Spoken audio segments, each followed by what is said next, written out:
Welcome back to What Arty Noobs. This is a Cromwell, it's a tier 6 British medium tank. It's located on north spawn of Kharkov and it's under the command of my Sakurajima. Well, he's had a bit of a confrontation there right at the start with one of his teammates who obviously wanted to go one way and he wanted to go the other. But he's decided which way he wants to go.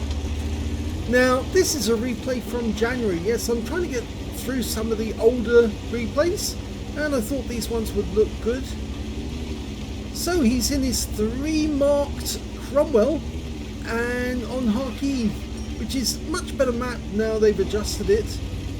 I always feel if you go up this way and you knock through those fences, it does sort of like tell everyone that's where you are.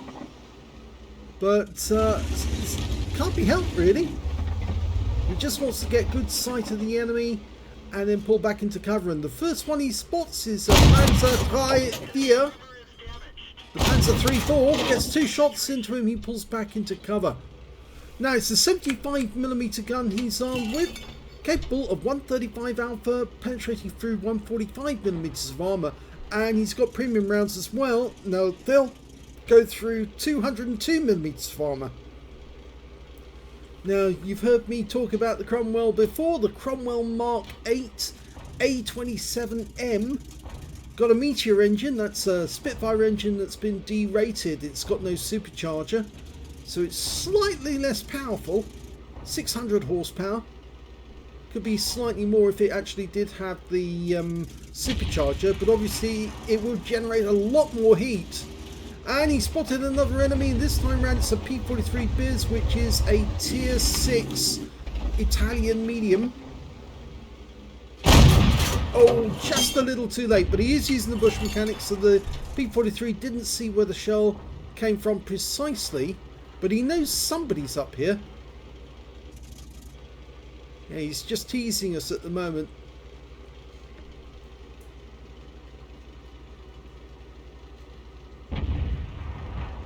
That's better.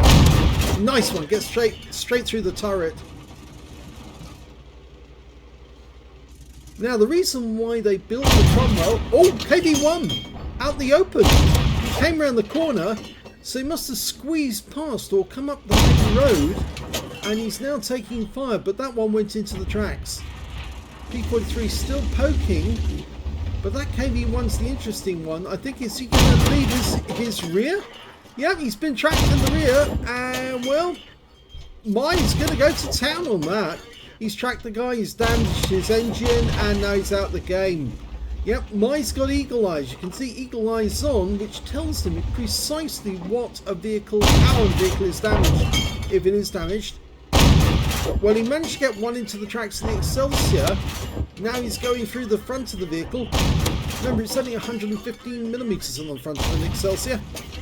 So he's pumping rounds into that guy, but he did have to fall back there to use the push mechanic because I think he was a bit concerned that the P43 might see him. But he's tracked him again. Keep pumping those rounds in, and he's got the kill. So 2 kills now.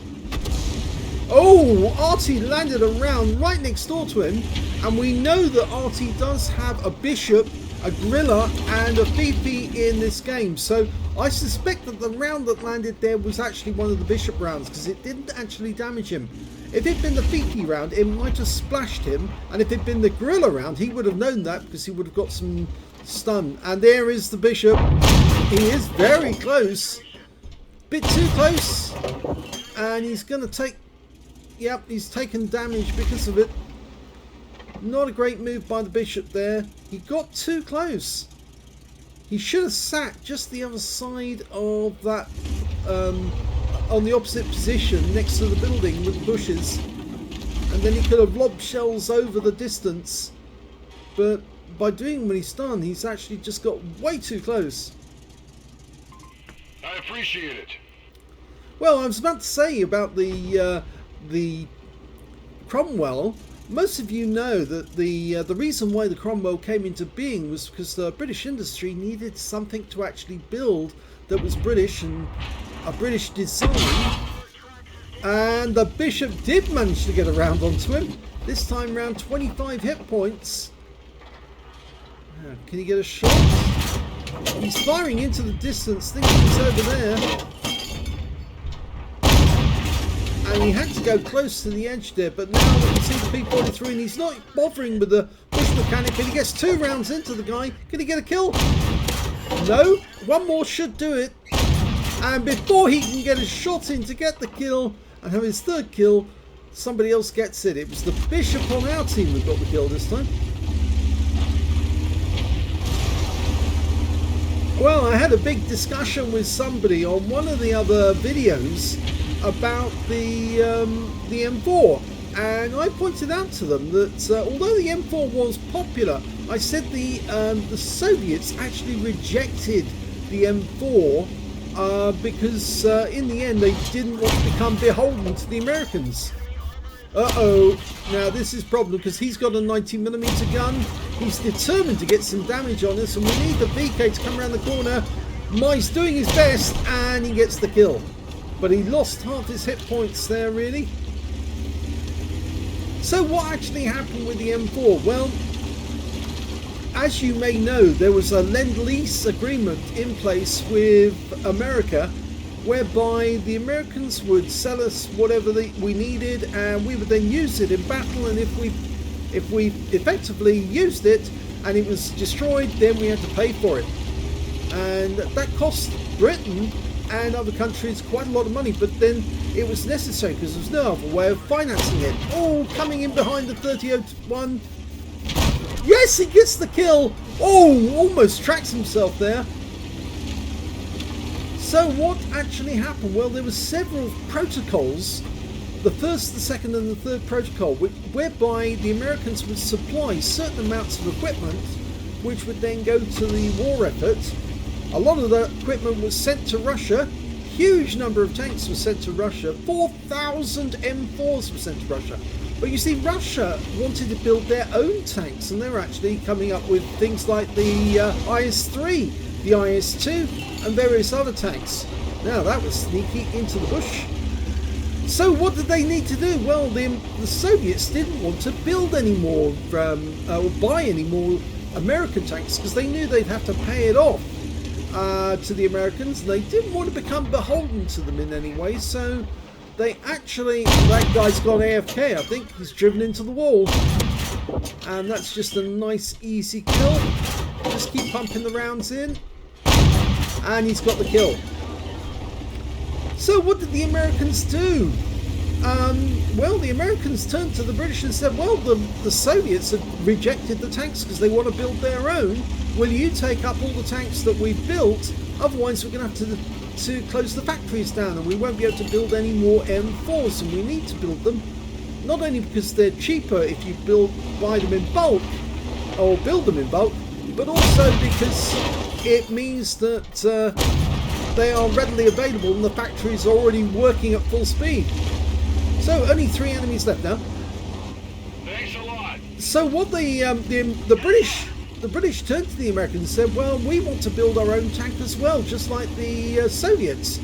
And although the Soviets have rejected the 3rd protocol, they don't want this any more additional M4s. Although they do like them, or did like them, they like them a lot.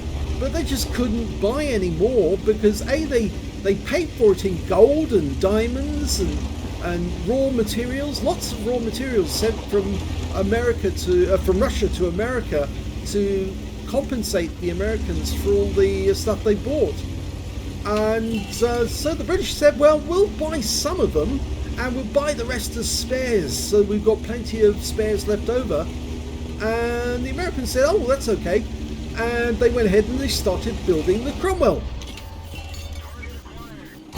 Nice auto-aim, pulls back, doesn't want to get hit by a ram. The guy hits him with a ram, but he rams himself to death, and that gives Mai a top gun. There's only one enemy left now, and it's a gorilla. But the gorilla could take him out with one shot if he can shotgun him. There he is, in the distance. One shot. Can he see us? And he gets the kill that wins the game. Well done, Mai. And here's the end of battle results, and that was an ace tanker game for Mai Sakurajima in the Cromwell. He managed to get a duelist for getting at least 2 tanks who damaged him during the game, a fire for effect for doing more damage than the hit points to his own vehicle, a bruiser medal for getting at least 5 critical hits in this one. He managed to get 12. And he got a couple of battle hero medals as well. He got the high caliber for dealing the most damage in the game, and a top gun for getting at least 6 kills. And just look at that win 8. That is incredible. 25,131 win 8. And that battle took place in 26th of January. That is some incredible battle. I'm sorry that it took me so long to get around to doing these, but these were the ones right at the end of the 1.11.1 client. And it's just so difficult when they keep bringing out new clients and I'm trying to clear the old ones. But a really great game to watch. Let's have a look at the rest of the team score. Well, we can see he's right at the top of the table with 4,567 hit points. Well, the only person who was close to him was that MT25 right at the end, the one that rammed him. 1,315 hit points to him. 1,139 went to the gorilla on the enemy team. Nobody on the rest of his team managed to get more than 1,000 hit points. He was the only one. Basically, he carried that team on his back and some. He only got 7 kills, but that's the highest number of kills in the game. The next highest scorer had less than half of that, and that was the VK3001D. He got 3 kills. 2 kills went to the VK3001H and the Bishop. Nobody on the enemy team other than the VK managed to get more than 1 kill. The VK3001H managed to get a Pascucci's in that game, but he missed out on that gorilla right at the end, and that gave the win overall. 7 kills, 1 short of getting Radleys. When it came to base XP, yes, he's streets ahead of the rest. 1,702 base experience points. The next highest scorer had less than half of that. Or at least, is it half? No, it's not. It's slightly more than half, actually. Because it's 856 base experience points.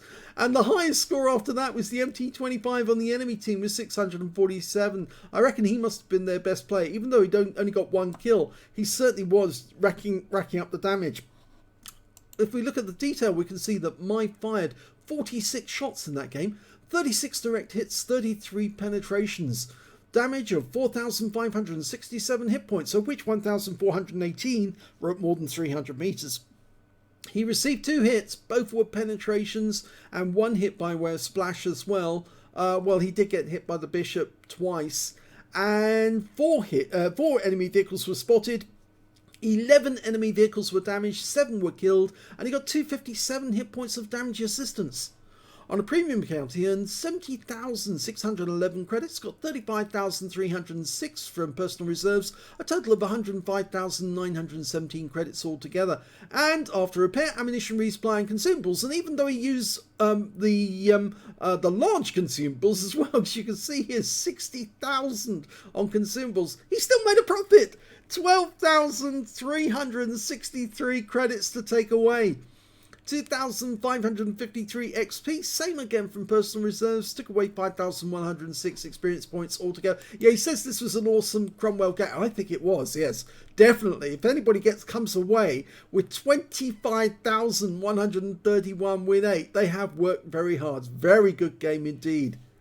Well, just to finish off what I mentioned about the Cromwell and the M4, yes, the person on the other video, they actually, when I criticised it and said, well, the point is that the Russians didn't want any M4s. It wasn't so much that they didn't like the M4, it was more that they just didn't want to buy any more from the Americans. And as a result of that, they had to ask the British, look, do you want to buy them instead? Because otherwise we're going to have to close the factories down, and they didn't really want to do that. They needed to keep the factories running because, of course, then it would not only pay the wages, but it would also get cheaper and cheaper M4s as time went by. So my answer to him was, well, the thing is that the Soviets didn't really want their own to buy M4s. They wanted to buy or build their own tanks, the IS-3, the IS-2, and so did Britain, and that's why we got the Cromwell. We needed to get the Cromwell so that we could keep British factories open, and we couldn't do that with the M4 because our factories weren't keyed up to making the M4. But we wanted to make the Cromwell because we needed a British tank that we could then supply to British troops and be used in the field, and of course all the money that actually goes into building the tank would be paid into British businesses, and it would keep those businesses ticking over. If we sent the money across the Atlantic to the Americans, it wouldn't help our business or our factories, so that's why it all happened. And as an interesting side note, you might like to know that it was only very recently, and when I say recently, I mean only in the past, I think it's past 6-7 years ago, that Britain actually finally paid off the Lend-Lease debt to the Americans. It was an agreed amount that between the two nations, the exact amount of how much the cost of all the equipment was, and a certain amount was supposed to be paid off each year with interest added and all that. And Britain's been steadily paying off the debt that we owe to the United States, whilst the rest of Europe, well, they had all their debts forgiven, and so they created brand new businesses. They had the Marshall Plan, whereas Germany had new factories all over the place, so they became the preeminent industry and country in Europe became the Germans. But it was actually off our backs, it was off the backs of the British that they became the most preeminent industry in Europe, simply because they had all their debts forgiven by the Americans, and we didn't. We had to pay our debts to the Americans, and so we paid for freedom in Europe with all the treasure and the money that Britain had to spend in order to win the war. And all that money went to paying America for all the arms and industry that they gave us, as well as, of course, American lives who fought alongside our guys. And it's only just recently that we finally finished paying off all the debts, and we're now free and clear. So yes, we don't really want another war if we can help it, but obviously now we have paid our debts to the lease-lend agreement, and well, this is a little story about the Cromwell, the M4, and the British and the Russians, or the Soviets, and why the Soviets didn't want the M4. Oh, well, okay, well, that's quite a long story, but I thought you might like that and you might find it interesting, because there are some interesting things I do pick up, and it's only when you actually take them in context you suddenly realise, oh, well, that's why the Soviets don't have huge numbers of M4s. They got 4,000 of them, which is a large number, but they wanted to build their own tanks. Anyway, I hope you enjoyed that replay. If you did, please give this video a like. Do subscribe to our channel. Leave a little comment down below because it feeds the algorithm. And thank you for watching.